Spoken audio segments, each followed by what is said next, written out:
میرا سوال یہ ہے، انسان کے جیون کا مقصد کیا ہے؟ آسان طریقے سے سمجھائیں۔ اس وقت جو ہے اتنا ماحول خراب چل رہا ہے کہ ہم دیکھ رہے ہیں یہ دنیا اللہ تعالیٰ نے امتحان لینے کو بنائی ہے، انسانوں کے چھانٹنے کے لیے بنائی ہے۔ اس نے جیون دے کر دو راستے دیے ہیں، ایماندار بن یا بے ایمان بن، اور یہی ماحول دنیا میں چھایا ہوا ہے، سچ اور جھوٹ کا، اچھائی برائی کا۔ اب اللہ تعالیٰ ٹیسٹ لے رہا ہے اپنے بندوں کا۔ سب اللہ کے بندے ہیں، چاہے ہندو ہو، مسلمان ہو، سکھ ہو، عیسائی ہو، کوئی بھی ہو ہیں، تو سب کا اللہ تعالیٰ امتحان لے رہا ہے کہ کون ایماندار بنتا ہے اور کون بے ایمان بنتا ہے، کون سچا بن کر ایماندار بن کر مجھے راضی کر کے آتا ہے دنیا سے، اور کون بے ایمانی پہ چل کر شیطان کو راضی کر کے آتا ہے۔ دونوں کے دو انجام ہیں موت کے بعد، سچے کا انجام، اچھے کا انجام، جو اللہ کو راضی کرے اس کا انجام ہمیشہ کی جنت ہے، جنت کی نعمتیں ہیں، امن شانتی کا جیون ہے، سلامتی کا جیون ہے، اللہ کا مہمان کھانا ہے، اللہ کا انعام ہے جنت، جو اللہ کے نیک بندوں کو ملے گا جنہوں نے اللہ کو دنیا میں راضی کیا، برائی سے بچے، اچھائی پر چلے، کسی پر ظلم جاستی نہ کیا۔ جب بھی کسی انسان سے ملے تو دوسرے انسان کو اپنے سے بہتر سمجھا، اپنے سے بہتر سمجھا، اپنے سے اچھا سمجھا کسی اور انسان کو۔ جب بھی کسی سے ملے، کیسے بھی انسان سے ملے، اسے اپنے سے بہتر سمجھا اور اس کو عزت دی، اس کی قدر کی، اس کو تکلیف نہ دی۔ اور جنت اللہ کے ان بندوں کے لیے ہے جو دنیا میں اللہ کو راضی کریں، اس کی عبادت کریں اور جیون کے مقصد کو پہچان جائیں کہ اللہ تعالیٰ ساری تعریف اللہ ہی کے لیے ہے، جو زمین و آسمان میں ہر چیز کا مالک ہے، جس نے سب کو پیدا کیا ہے، اس نے ہمیں جیون دیا ہے، اس کی دی ہوئی روزی ہم کھاتے ہیں، اس کی چلائی ہوئی ہوا میں سانس لیتے ہیں، اس کی پیدا کی ہوئی دھرتی پہ ہم چلتے ہیں، اس کے آسمان کی چھت کے نیچے ہم رہتے ہیں۔ یہ تمام چیزیں، سب کچھ ہمیں کس نے دیا ہے؟ اللہ نے دیا ہے۔ تو اللہ کا احسان مانے انسان کہ اللہ کا احسان ہے کہ میں کچھ نہ تھا، اس نے مجھے پیدا کیا، جیون دیا، جیون دینے کے بعد جیون جینے کے سارے سادھن دیے، ہمیں کھلا رہا ہے، پلا رہا ہے، جیون کا سمے دیا ہے اور ہمارا امتحان لے رہا ہے کہ کون اس جیون کے سمے میں میری دی ہوئی عقل کا صحیح استعمال کر کے مجھے راضی کر کے آتا ہے اور میرے جنت کے مہمان کھانے میں جاتا ہے، امن سلامتی کا جیون پاتا ہے۔ اور جہنم اس کے لیے ہے جو اللہ کی بنائی ہوئی رچنا کے خلاف چلے، جبکہ اللہ تعالیٰ نے انسان کے اندر جنت کے شوق رکھے ہیں۔ انسان کبھی مرنا نہیں چاہتا مگر یہاں مرے گا، انسان دکھوں کو پسند نہیں کرتا مگر یہاں دکھوں میں گھرا رہتا ہے، انسان بیماری کو پسند نہیں کرتا مگر یہاں بیماریوں میں گھرا رہتا ہے، انسان جو ہے بڑھاپے کو پسند نہیں کرتا مگر یہاں بڑھاپا آتا ہے۔ تو یہ جنت کی اچھائیں ہیں انسان کے اندر جو اس دنیا میں الگ ہیں، بالکل اس دنیا کے اندر وہ پوری ہو ہی نہیں سکتی ہیں۔ دنیا موت کا گھر ہے، خطروں کا گھر ہے، بیماریوں کا گھر ہے، مصیبتوں کا گھر ہے، پریشانیوں کا گھر ہے، بڑھاپے کا گھر ہے۔ تو اللہ نے انسان کے اندر جنت کے سپنے رکھے، جہنم کے خوف رکھے۔ جب انسان گناہ کرتا ہے تو اس کے اندر ایک پچھتاوا پیدا ہوتا ہے کہ یہ کام میں نے کیوں کر دیا، مجھے سزا ملنی چاہیے اس کی۔ اس کا ضمیر اسے ملامت کرتا ہے، اسے پچھتاوا ہوتا ہے، اسے احساس ہوتا ہے کسی پہ ظلم کیا ہے، کسی پہ جاستی کی ہے، تو پھر بعد میں اسے احساس ہوتا ہے کہ میں نے غلط کیا ہے، وہ بھی ایک انسان ہے، میں نے خواہ مخواہ اس پر ظلم کیا ہے، مجھے اس کی سزا ملنی چاہیے۔ مثال کے طور پر بہت سی عورتوں کو دیکھا ہوگا کہ جو ہے جب کوئی جو ہے کسی پہ ظلم کر بیٹھیں یا گناہ کر بیٹھیں تو اپنے جو ہے ہاتھ دیوار میں مارتی ہیں، یہ میں نے کیوں کیا، پچھتاوا ہوتا ہے، چوڑیاں توڑ ڈالتی ہیں۔ سمجھانے کے لیے کہہ رہا ہوں اس بات کو میں۔ تو اس طریقے سے پچھتاوا رکھا ہے، جہنم کے خوف رکھے ہیں، جہنم کے جو ہے ایک انسان کو جو احساس رکھا ہے، جنت کے شوق رکھے ہیں، جہنم کے خوف رکھے ہیں۔ شیطان کی برائی سے اللہ نے ہمارے اندر نفرت رکھی ہے، نفرت بھی رکھی ہے پلس بے چینی بھی رکھی ہے۔ جب انسان گناہ کرتا ہے تو اس کے اندر اللہ تعالیٰ فوراً بے چینی پیدا کر دیتا ہے، اس کا دل گھبراتا ہے، اس کے ہاتھ پیر ہلکے ہوتے ہیں، اس کا دماغ بے چین ہوتا ہے، اللہ کی طرف سے بے چینی کی گھنٹی بجنا شروع ہو جاتی ہے جب انسان گناہ کی طرف قدم بڑھاتا ہے۔ اب یہ بات الگ ہے کہ انسان بار بار گناہ کر کے پھر اس کے اندر جو ہے اچھائی مر جاتی ہے، پھر وہ گناہ کو اچھا سمجھتا ہے، اچھائی کو برا سمجھتا ہے، اس کا دل سیاہ پڑ جاتا ہے۔ لیکن اسٹارٹنگ میں جب انسان آتا ہے دنیا میں اور جب گناہ کرتا ہے تو قدرت، اس کا بنانے والا مالک، اس کے اندر بے چینی پیدا کرتا ہے، اسے اشارہ کرتا ہے کہ اس کام پہ نہ چل، اس راستے پہ نہ چل، یہ برائی کا راستہ ہے، اس کا انجام دنیا میں بھی برا ہوگا اور موت کے بعد بھی بھینکر ہوگا۔ تو جہنم ان لوگوں کے لیے ہے جو لوگ اللہ کی بنائی ہوئی رچنا کے خلاف چلیں، بجائے اچھائی پہ چلنے کے۔ اللہ نے اچھائی میں سکون رکھا ہے، ہمارے اندر شانتی رکھی ہے اور سب کو دکھا رکھا ہے دنیا کی زندگی کھیل تماشا ہے۔ یہاں کبھی بھی موت آ سکتی ہے، دنیا کبھی بھی چھوٹ سکتی ہے۔ ہماری جان کس سے قبضے میں ہے؟ اللہ کے قبضے میں ہے۔ سب کو دکھائی دے رہا ہے اس چیز کو۔ اب پھر بھی انسان برائی کرے، ظلم جاستی کرے، دھرتی پر فساد پھیلائے، اللہ کو بھول جائے، اللہ کے بندوں کو تکلیف دے، اللہ کی بنائی ہوئی رچنا کے خلاف چلے، تو ایسے ہی لوگ جہنم میں جائیں گے موت کے بعد، جو سزا پائیں گے، دردناک سزا پائیں گے۔ تو اس لیے ہمیں کیا کرنا ہے بھائی؟ آج کے دور میں ہم دیکھ رہے ہیں یہ دھرتی انسانوں کی بھیڑ سے کتنی بھری ہوئی ہے، اور آج کے دور میں ہم دیکھ رہے ہیں بے حیائی، بے شرمائی دنیا میں عام ہے، اگیانتا، جہالت سے دنیا بھری پڑی ہے۔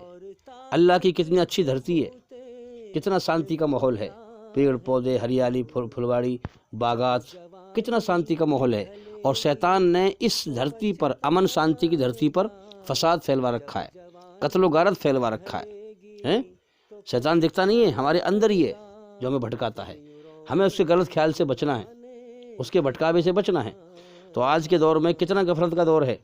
آج کے دور میں جو انسان اللہ کی کھوج کرے گا اور صحیح گیان حاصل کرے گا، صحیح علم حاصل کرے گا، برائی کے علم سے بچے گا، شیطان کے دھوکے سے بچے گا اور اللہ کا علم پھیلائے گا، اللہ اسے کامیاب فرما دے گا۔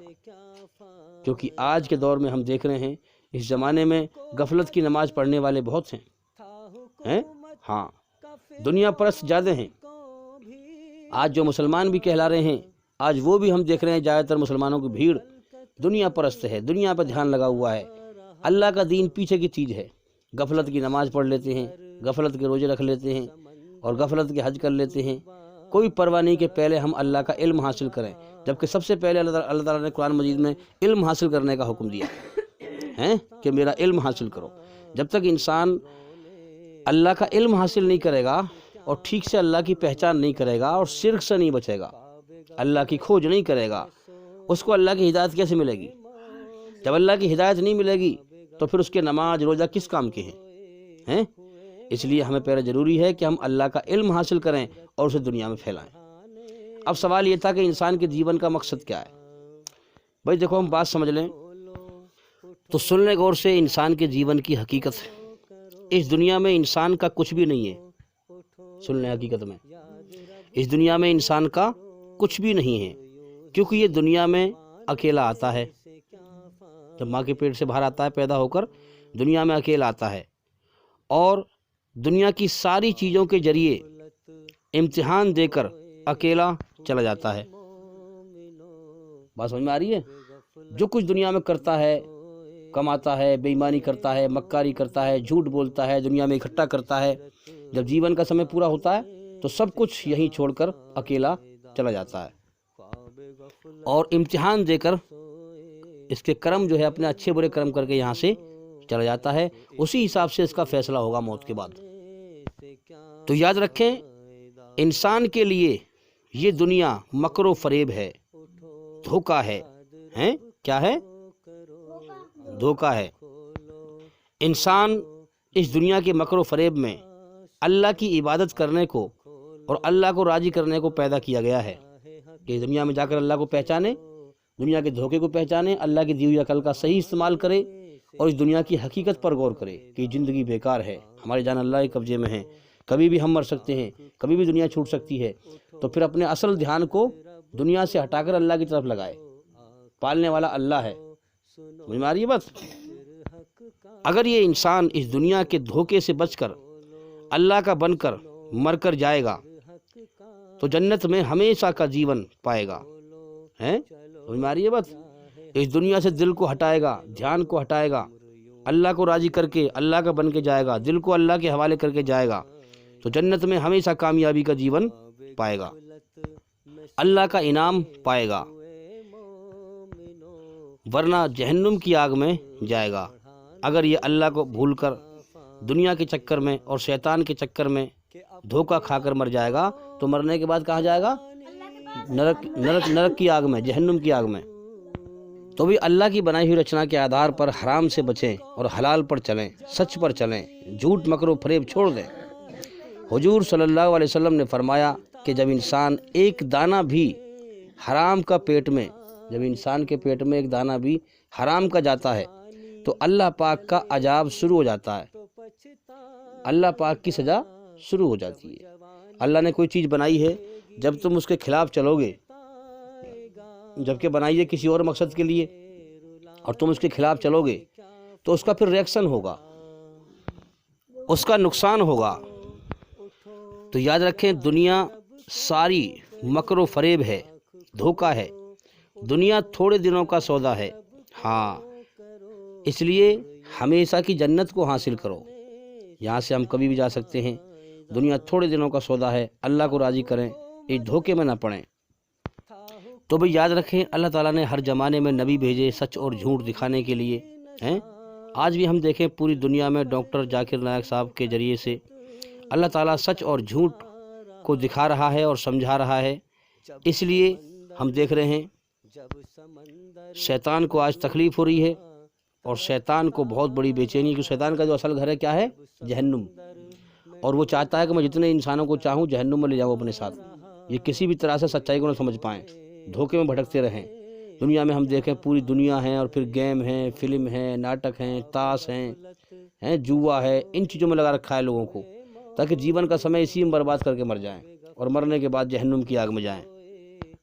آج ہم دیکھ رہے ہیں کہ جو انسانی شکل میں شیطان ہیں، انہوں نے دھارمک روپ لے رکھا ہے، سادھوؤں کا روپ لے رکھا ہے، اور دھرتی پر فساد پھیلا رہے ہیں۔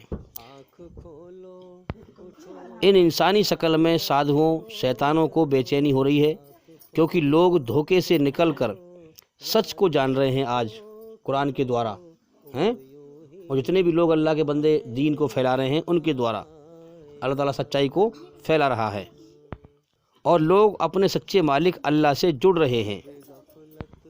اب آپ دیکھو گے کہ یہ جتنے بھی لوگ جو انسانی شکل میں شیطان ہیں، یہ جنہوں نے دھارمک روپ لے رکھا ہے، ہاں، کتنا آتنک مچا رہے ہیں دھرتی پر۔ یہ سادھو ڈاکٹر ذاکر نائک صاحب کا نام کبھی بھی ہائی لائٹ نہیں کریں گے، کبھی بھی نہیں بتائیں گے، کیونکہ تاکہ لوگ ان سے جڑ نہ جائیں کہیں۔ اگر لوگ ان سے جڑ گئے نیٹ پر، یوٹیوب پر ہیں، تو پھر لوگ سچ اور جھوٹ کو سمجھ جائیں گے۔ ہاں، قرآن کو تو اس لیے کہتے ہیں یہ کہ آدمی جو ہے قرآن کو جو ہے بنا سمجھائے سمجھ نہیں سکتا، کوئی سمجھائے گا، آیت کا مطلب بتائے گا ہیں، تب انسان سمجھ پائے گا۔ تو اب ڈاکٹر ذاکر نائک صاحب یا اور جتنے بھی دین پھیلا رہے ہیں، ان کا نام یہ ہائی لائٹ کر نہیں سکتے، کیوں؟ کیونکہ ان کو پتہ ہے اگر ہم نے ان کا نام لیا تو لوگ ان سے جڑیں گے، پھر جب جڑیں گے تو انہوں نے قرآن حدیث کا خلاصہ بتایا ہے اور سچ اور جھوٹ کو سمجھایا ہے، تو پھر لوگ کیا ہو جائے گا، پھر سچ کو لوگ سمجھ جائیں گے۔ پھر تو ان کا کام ہے جھوٹ بولنا، مکر و فریب کرنا اور پبلک کو دھوکہ دینا اور دھرتی پر فساد پھیلانا، اور وہ کر رہے ہیں۔ تو اس وقت میرے بھائیوں ہمیں بہت ضرورت ہے کہ ہم مسلمان ہیں، ہم زندہ ہوں، ہم ہوش میں آئیں، ہمارے ساتھ کیا ہو رہا ہے، ہاں، ہمیں ضرورت ہے۔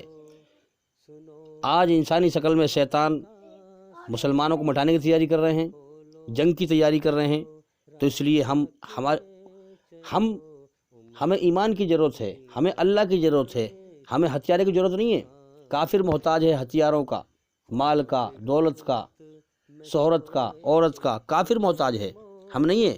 ہمارے پاس ہمارے سینے میں ایمان ہو، اللہ کی مدد ہمارے ساتھ ہو۔ تو یاد رکھیں، دنیا کی کوئی جنگ ہتھیاروں سے نہیں بلکہ ارادوں اور حوصلوں سے اور ایمان سے اور اللہ کی مدد سے جیتی جاتی ہے۔ جی مجھے یہ پوچھنا ہے کہ بہت سارے غیر مسلم یہ کہتے ہیں کہ پہاڑوں میں مورتیاں بڑھتی ہیں، تھوڑا سا اس کے بارے میں بتائیں۔ اچھا سوال ہے کہ کیا پہاڑوں میں مورتیاں، جو پہاڑوں کے اندر ہم دیکھتے ہیں کہ بہت سے لوگوں نے پہاڑوں میں ہی جو ہے پہاڑ کاٹ کاٹ کر مورتیاں بنا دی ہیں، پہاڑوں کے اندر ہی جو ہے اس پہاڑ میں سے ہی وہیں پر مورتی بنا دی ہیں کاٹ کاٹ کے۔ تو سوال اچھا ہے کہ پہاڑوں میں مورتیاں بڑھتی ہیں؟ بالکل ظاہر سی بات ہے. آپ کو یہ پتا ہے کہ پہاڑ بھی بڑھتے ہیں؟ پتا ہے کہ نہیں؟ اب سمجھ لو کہ پہاڑ بھی بڑھتے ہیں. جیسے پیڑ بڑھتے ہیں نا، جیسے پیڑ بڑھتے ہیں ایسے پہاڑ بھی بڑھتے ہیں. تو ظاہر سی بات ہے جب پہاڑ بڑھتے ہیں تو اسی پہاڑ میں مورتی بنا رکھی ہے تو وہ بھی بڑھے گی. یہ شیطان کا دھوکہ ہے کم بدھی کے لوگوں کو بھٹکانے کے لیے کہ ہمارے بھگوان ہیں، دیکھو کیسے بڑھ رہے ہیں، ان کے آگے سر جھکاؤ. سچے مالک سے ہٹانا ہوتا ہے، اللہ سے کاٹ کر. اور شیطان دنیا کی چیزوں میں لگاتا ہے، بنانے والے مالک سے کاٹ کر اور بنی ہوئی چیزوں کی پوجا میں لگاتا ہے شیطان، اور طرح طرح سے دھوکہ دیتا ہے وہ. تو اس لیے یاد رکھیں، اگر تمہیں یہ بات نہ معلوم ہو تو آج سمجھ لو کہ جس طرح سے پیڑ بڑھتے ہیں اس طرح سے پہاڑ بھی بڑھتے ہیں. اور جب پہاڑ بڑھتے ہیں تو جس میں پہاڑ میں مورتی بنی ہوئی ہے اسی پہاڑ مطلب اس کی کٹنگ نہیں کی، الگ نہیں کاٹا اس کو، اسی پہاڑ میں جڑی ہوئی مورتی ہے وہ، تو وہ پھر مورتی بڑھے گی. ظاہر سی بات ہے. ہاں تو ہم جو ہے اللہ کو پہچانیں اور اس کا گیان حاصل کریں. تو ہمارے جیون کا مقصد یہی ہے کہ ہم جیون کا سمے لے کے آئے ہیں، دنیا میں اللہ کو راضی کرنے کے لیے آئے ہیں. اللہ کی دی ہوئی عقل کا صحیح استعمال کریں اور دنیا کے دھوکے سے بچیں اور شیطان کے دھوکے سے بچیں، اور اللہ کی دھرتی پر فساد نہ پھیلائیں، امن شانتی پھیلائیں. اور جسے دیکھو اسے اپنے سے بہتر سمجھو اور اس کی عزت کرو، اس کی قدر کرو. کریں گے سب؟ امید کرتا ہوں. اب بار بار میں کہتا ہوں اس بات کو کہ ہمارے چینل کے اندر جا کر کے ایک ایک کر کے سبھی ویڈیو دیکھیں اور سنیں تاکہ جلدی سے جلدی اندھکار سے نکل کر روشنی میں آئیں. امید کرتا ہوں کہ سوال کا جواب ہو گیا، اور بھی انشاءاللہ زندگی رہی تو پھر ملاقات ہوگی. السلام علیکم ورحمۃ اللہ وبرکاتہ. جو لوگ اپنے پروردگار سے ڈرتے ہیں ان کے بدن کے رونگٹے اسے سن کر کھڑے ہو جاتے ہیں، پھر ان کی کھالیں نرم ہو جاتی ہیں اور دل بھی نرم ہو کر اللہ کی یاد کی طرف متوجہ ہو جاتی ہیں. یہی اللہ کی ہدایت ہے، وہ اس سے جس کو چاہتا ہے ہدایت دیتا ہے، اور جس کو اللہ گمراہ رہنے دے اس کو کوئی ہدایت دینے والا نہیں. جو لوگ اپنے پروردگار سے ڈرتے ہیں ان کے بدن کے رونگٹے اسے سن کر کھڑے ہو جاتے ہیں، پھر ان کی کھالیں نرم ہو جاتی ہیں اور دل بھی نرم ہو کر اللہ کی یاد کی طرف متوجہ ہو جاتی ہیں. یہی اللہ کی ہدایت ہے، وہ اس سے جس کو چاہتا ہے ہدایت دیتا ہے، اور جس کو اللہ گمراہ رہنے. اللہ کے آگے صاف دل سے توبہ کرو، امید ہے کہ وہ تمہارے گناہ تم سے دور کر دے گا اور تم کو جنتوں میں جن کے نیچے نہریں بہ رہی ہیں داخل کرے گا. اس دن اللہ پیغمبر صلی اللہ علیہ وآلہ وسلم کو اور ان لوگوں کو جو ان کے ساتھ ایمان لائے ہیں رسوا نہیں کرے گا، بلکہ ان کا نور ایمان ان کے آگے اور داہنی طرف روشنی کرتا ہوا چل رہا ہوگا، اور وہ اللہ سے التجا کریں گے کہ اے پروردگار ہمارا نور ہمارے لیے پورا کر اور ہمیں معاف فرما، بے شک اللہ ہر چیز پر قادر ہے. کن سانسوں کا میں اعتبار کروں جو انت میں میرا ساتھ چھوڑ جائے گی؟ کس دھن کا میں اہنکار کروں جو انت میں میرے پرانوں کو بچا نہیں پائے گا؟ کس تن پہ میں اہنکار کروں جو انت میں میرا آتما کا بوجھ نہیں اٹھا پائے گا؟ خدا کی عدالت میں وکالت نہیں ہوتی، اور یدی سزا ہو جائے تو ضمانت نہیں ہوتی.